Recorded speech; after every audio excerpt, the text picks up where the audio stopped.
De onde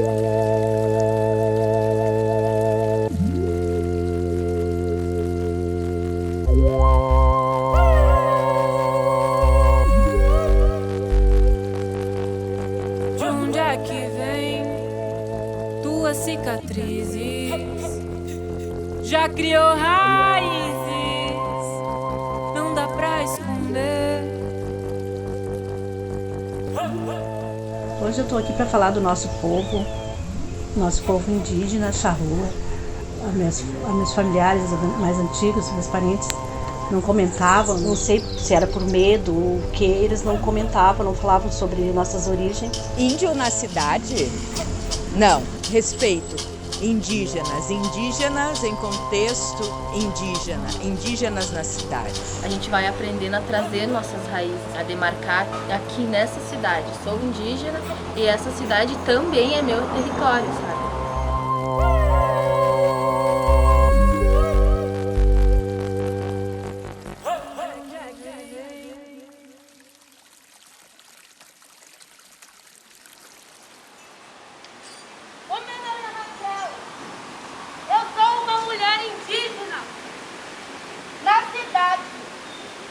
Uma cidade que não quer que eu exista.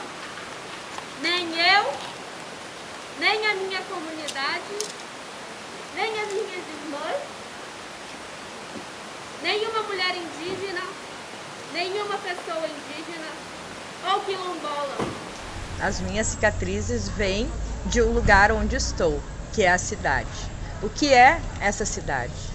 Essa cidade toda é um território indígena, é um território ancestral que nós demarcamos através dos nossos corpos. Cicatrizes, na palavra do não indígena, é uma palavra ruim, significa dor. Sim, a dor das nossas ancestrais, que foram silenciadas, que foram violentadas e que através delas, nós que estamos na cidade, diariamente somos apagados por um sistema patriarcal hegemônico, apagado por um sistema que tem um racismo que é estrutural. Mas nós estamos aqui. Para falar de cicatrizes, a gente fala sobre quem nós somos. Sou Morgana Alves, descendente escrava do Rio Cabinda. A metade de mim é quilombola, a outra metade é indígena. Não vou dizer minha etnia indígena, que ainda não tenho certeza, então a gente não tem certeza, a gente fala, mas eu posso dizer. Eu sou tataraneto de Zazimba, princesa de Cabinda, estamos aí no Quilombo, resistindo com essas crianças afros, crianças indígenas, afros e indígenas fazendo presente, lutando muitas vezes contra esse Estado, sendo resistência e lutando cada dia, trazendo amor próprio para os nossos que são abandonados, em cima das favelas, em cima dos morros, e batalhando. A gente era uma família humilde, uma família grande, vários irmãos, nós éramos 10 irmãos. Aí, dificuldade até para ir para a escola, porque tinha que ir a pé, andar quilômetros para chegar até a escola. Se a gente ia brincando, a gente voltava brincando, parávamos para comer fruta, fazer sapecada de pinhão no caminho. Não tinha hora, parecia que não tinha horário, porque a gente acordava quando amanhecia o sol, dormia quando o sol se põe. Eu não conhecia rádio, televisão, luz elétrica, nada. Isso a gente só veio conhecer muito mais tarde, quando a gente foi ficando maior e foi entendendo as coisas. Meus familiares mais antigos, meus parentes, não comentavam, não sei se era por medo ou o que, eles não comentavam, não falavam sobre nossas origens. Mas hoje as pessoas já falam mais. Hoje a gente quer que seja reconhecida a nossa voz, a nossa retomada, porque a gente viveu sempre às escondidas, nas escuras, e viveu sempre na pobreza, dependendo de favores de fazendeiros, proprietários. E aí meu pai viveu sempre de arrendatário, arrendando terras para plantar. E a gente vivia do que plantava. Aí mais tarde a gente foi crescendo, aí a necessidade de vir para a cidade para estudar ou para trabalhar, porque como a gente era bastante filhos, tinha que alguém trabalhar. Aí a gente veio e foi lutar. Eu vim para a cidade com as filhas pequenas, aí tive que lutar muito, trabalhando em casa de família, trabalhando como cozinheira para poder manter a família. Aí tu depende de dinheiro para pagar aluguel, porque tu não tem onde morar. É difícil conquistar, porque as nossas terras foram tomadas, né? E aí, lá do tempo dos meus avós até, as terras foram tiradas, e aí a gente ficou sem ter um lugar para viver. Hoje a gente mora na cidade, paga aluguel, as coisas são caras, não tem como tu comprar um terreno hoje, porque não é fácil, tu ganha pouco, porque tu não tem as oportunidades de trabalho, não são as mesmas oportunidades, porque tu não estudou, porque tu é de cor, talvez. E aí hoje a gente vive na cidade, mas com saudade do campo, de plantar, de colher, de ter os animais por perto. Então é a saudade de viver aquele tempo que não volta mais. Então a gente está tentando retomar, viver. Quando a gente nasce no Brasil e nós não somos brancos, e aí a gente não sabe muito bem, na verdade, o que nós somos, e a gente fica confuso. A palavra pardo, ela parece que legalizou um preconceito que antes estava nas palavras mulato, mestiço, moreno.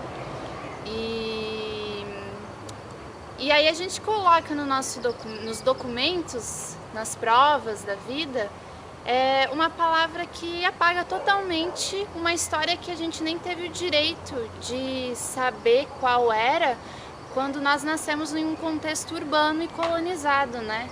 Então a gente não é branco, não é negro, mas também não teve acesso à língua ancestral da nossa terra.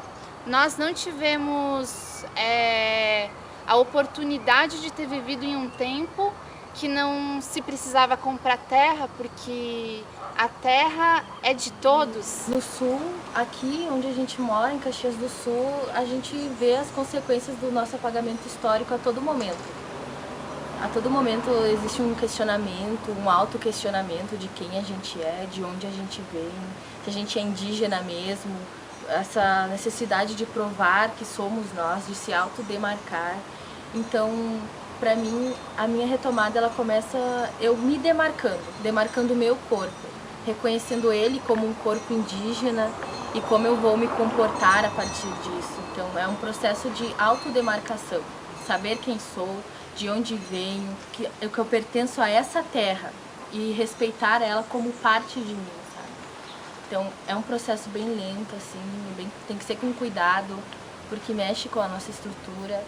Eu sou o Sandro Martins, ator, moro atualmente na cidade de Caxias do Sul, Rio Grande do Sul, a segunda maior cidade do estado do Rio Grande do Sul, conhecida quando foi colonizada, ainda em 1875, pela imigração italiana, era conhecida como Campo dos Bugres, exatamente pelo grande número de indígenas caigangues que viviam aqui na época. Os meus pais vieram da fronteira com a Argentina no Uruguai ainda nos anos 60 e eu acabei nascendo aqui. E estou em processo de retomada, né? Sou um indígena urbano.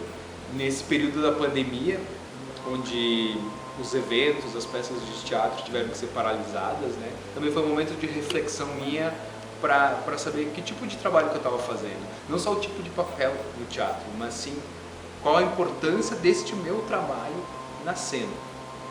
A partir daí, nasceu o espetáculo Silêncio, onde eu falo exatamente dos povos originários, desse silenciamento que muitas vezes que acontece com esse povo, mas apesar da palavra silêncio, é um momento também de manifesto.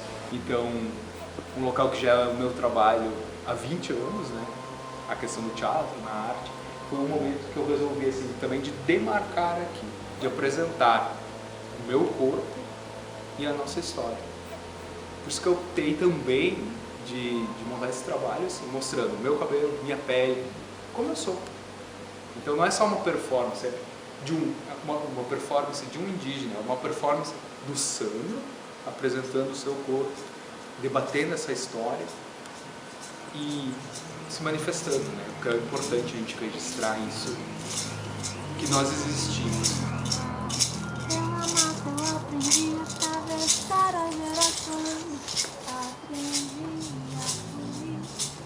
Os nossos corpos, eles são os nossos territórios, né?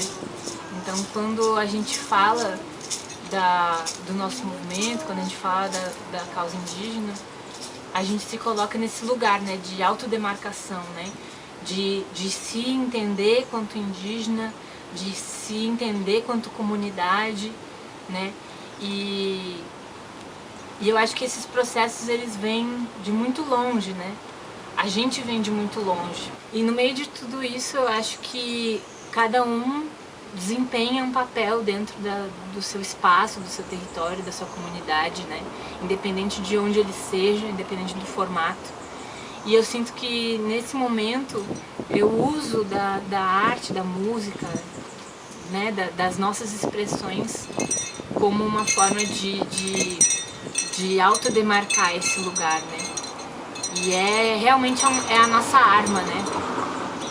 A palavra se transforma em arma e ao mesmo tempo se transforma em arte e ao mesmo tempo se transforma em resistência, né? Em luta. E eu acredito muito nessas formas de resistência, eu acredito muito nessas formas de dizer, de expressão, né? Porque elas que fazem a gente se reconhecer no outro, são elas que fazem a gente olhar para outros parentes e dizer que a gente está no lugar certo, que a gente está onde a gente deveria estar. Porque afinal de contas a gente está nesse território, né? E esse território, ele é, antes de qualquer coisa, um território indígena.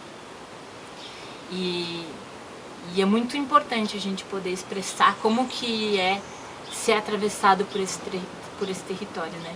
Independente de fronteira, independente de formatos, de lares, né? Eu acho que a gente sempre encontra a nossa casa através dessa forma de expressar, né? Dessa forma de ser. Já quase não existe etnia. Existe etnocídio. Existe bugre, mas quem é o bugre? São pessoas indígenas. São Guarani, são Charrua, são Caningando. Mas a cidade nos nega. Que agora a gente já sabe, que a gente veio do Uruguai, que a gente percorreu os rios e que veio para onde estamos hoje. E que os nossos antepassados todos pertenciam. Hoje, alguns contos, a tua avó, o teu bisavô, todos pertenceram. O meu neto está em busca dos nossos direitos, lutando por isso. Ele foi até Brasília para lutar contra o marco temporal. E a gente está esperando que tudo venha dar certo, que a gente venha retomar o que é da gente, o que a gente perdeu. Tem muitas pessoas que não entendem, né, que a gente está sendo atravessado pelo marco temporal há muito tempo, né? A questão do marco temporal, de não ter terra, de não ter território, né? A gente já sabe o que é isso, né, vivendo na cidade. Minha avó já sabe o que é isso, minha mãe já sabe o que é isso. A gente entende o que é estar aqui e estar reconhecendo a nossa origem, estar retomando, né? É importante retomar a nossa língua, nossa cultura, nossas vivências, nossa comunidade e entender que a luta pelo território é para todos nós, né? Não é só uma questão de se entender quanto indígena, porque a gente sempre foi indígena. E a gente também sempre foi apagado, a gente sempre foi violentado, né, de várias formas. E estar na cidade é uma forma de resistência também. Aqui, debaixo deste aterro, deste concreto, território sagrado, ancestral, nós somos os corpos que são as vítimas deste marco temporal. O marco temporal, ele diz que os povos indígenas só têm direito das suas terras a partir de 5 de outubro de 1988. Nós somos milenários, nós existimos não só há 521 anos, nós existimos há 3, 4, 5 mil anos antes dessa dita civilização. O nosso território ancestral, território que tem, sim, sangue, suor dos nossos ancestrais. E que nós temos o dever de estar demarcando. Nós gritamos diariamente quem nós somos. A sociedade, o Estado, não quer isso. Sim, hoje a gente vive aqui nesse bairro, é o bairro Serrano, que é uma comunidade onde a gente encontra vários povos, vários parentes que também vieram para cá para viver, é um bairro de periferia. A gente vive aqui há 20 anos. E aí a gente vive com parentes meio próximos, assim, que a gente sabe que também tiveram a mesma vida que a gente teve, viveu como a gente viveu, que também estão em busca do que pertence a eles. E aí a gente vive assim, né? Por aí, procurando reconhecimento. O que é a etnia brasileira, né? Porque parece que não temos direito de ter a cidadania europeia e aí nós não somos mais nada. Essa imigração italiana, essa migração europeia, todo mundo acha muito importante. E por que o povo indígena não pode ter esse mesmo direito? De conhecer as suas raízes, de retomar as suas tradições. Eu acho bem importante assim, a gente buscar esse processo de retomada com a nossa espiritualidade. Porque não é essa espiritualidade que foi induzida na gente, que a igreja existe Deus e ele é branco e ele pune as pessoas, sabe? A nossa espiritualidade a gente consegue ver ela olhando para uma folha de uma árvore, encostando na terra, sabe? Estando com os nossos parentes, isso tudo é espiritualidade. Conversando com os nossos parentes, cantando com os nossos parentes, dançando com nossos parentes. Tudo isso são rituais assim de conexão com a espiritualidade que é bem importante assim para a gente reafirmar quem a gente é todos os dias. Por isso então que eu pergunto, quando você diz, está assistindo o vídeo, olha para alguém e diz, você não é indígena porque você não está numa aldeia, eu pergunto, olha para mim, o que você vê? A importância de estar aqui falando, né, ela atravessa a questão de identidade, atravessa a questão do território, porque a gente sabe que a gente está lutando contra o agronegócio, a gente está lutando contra um Estado que tentou apagar a gente de todas as formas. Então, a gente falar sobre o marco temporal e lutar, né, é saber que a gente está reconhecendo os nossos direitos que são originários. Então, se a gente existe aqui, se a gente está resistindo aqui, a gente precisa fazer que as pessoas lutem com a gente, né? Não importa que nos empurraram para cima de uma favela ou do morro, e ali a gente vai se fazer presente. O nosso local, o nosso merecimento, nossa terra. Só tem que agradecer a todos os antepassados, os ancestrais, que não fosse a força deles, hoje eu não estaria aqui como muitos não estão. Quando eu encontrei meus irmãos e minhas irmãs indígenas, enfim, me acolheram, também me ensinaram. E me ensinaram a língua do meu povo, que também me foi tirada. É o meu sangue que derrama, é o sangue das minhas irmãs. É o sangue de pessoas LGBT,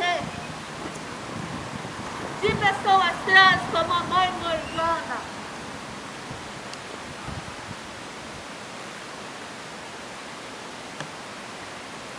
E quem está decidindo as nossas vidas é esse governo genocida.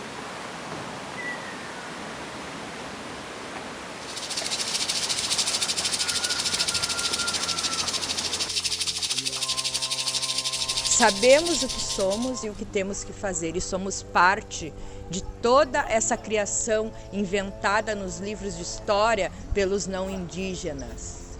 Roubaram os nossos saberes, a nossa biodiversidade. Tentaram roubar quem somos. Tentaram e tentam diariamente nos apagar. Mas estamos aqui a gritar. Estamos nos curando, sim, aos poucos, curando, retomando. Isso é sobre nós, é sobre quem nós somos. Indígenas, urbanos, indígenas das periferias, movimentos insurgentes, remanescentes, povos originários desta terra que está embaixo desse concreto, que esta paisagem europeia hegemônica diz que isso é o certo, que é o correto, que é o que é belo, que é o que é desenvolvimento. Mas nós estamos aqui. Daqui nunca saímos. Aqui continuaremos resistindo. Resistir para existir. A luta é diária, a ancestralidade nos conduz. Pise neste chão, pise nessa terra como uma mulher indígena. Eu venho dos pampas e da mata das araucárias. Nasci do tronco